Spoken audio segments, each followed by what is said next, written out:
I want to talk a little bit about how you got to doing the work that you're doing in support of Black women and giving them a voice. Well, initially, it started with my own personal healing from lots of childhood trauma and all the things.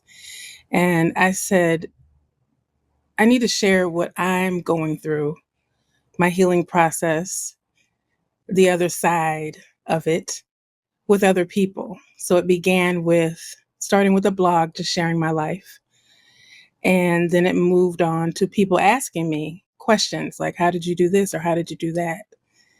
And so I said, well, maybe if one person wants to know, maybe many people want to know. So that's what birthed Black Women Amplified. It started off as a blog and then it moved into a podcast. And now it's a full women's empowerment company. And specifically Black women, because we don't have places that are for us, that understand us, that acknowledge us, and that see us for who we are. And essentially, I built the place that I wish that I had when I was a 13-year-old girl. And so it's evolved and it's growing and evolving every day, and I love it. And I love creating spaces where Black women feel safe and seen. Yeah, thank you for doing that. I think that a lot of us who are in the work of being in service typically do that because we are providing something that was missing for us or something that we wish that we had.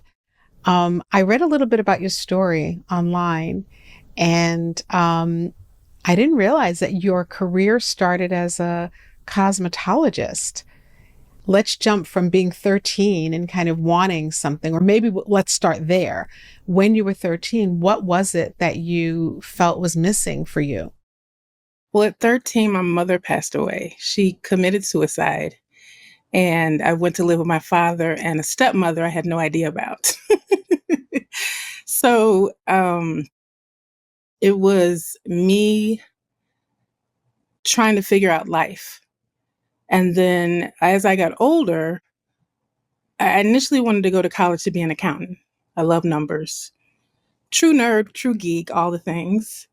And then my father said, because my mother had passed, the state said that you get extra money if you go for an extra year of school. So the opportunity to do that was through a technical high school. And at that time, there were not many choices for girls. I could have gone into computer science, welding, or cosmetology, and I picked cosmetology. And I fell in love with it. And then initially, it was my plan B, and then it became my plan A. Mm. Initially, I was going to do it to make money to go to college, but I fell in love with the industry, I fell in love with the people, and I fell in love with the creativity. And it allowed me to do the things that I love to do within the industry. So not just working behind the chair, but also doing freelance work, working with celebrities, working with fashion designers, and eventually becoming director of education for distributorship for Sebastian International.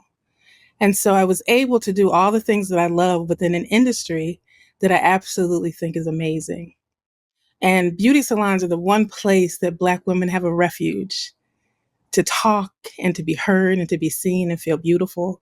So I love to be able to do that work every day, as well as educate my peers and be amongst the top of the people in the industry. Essentially, it fed my soul. So I fell in love with the industry.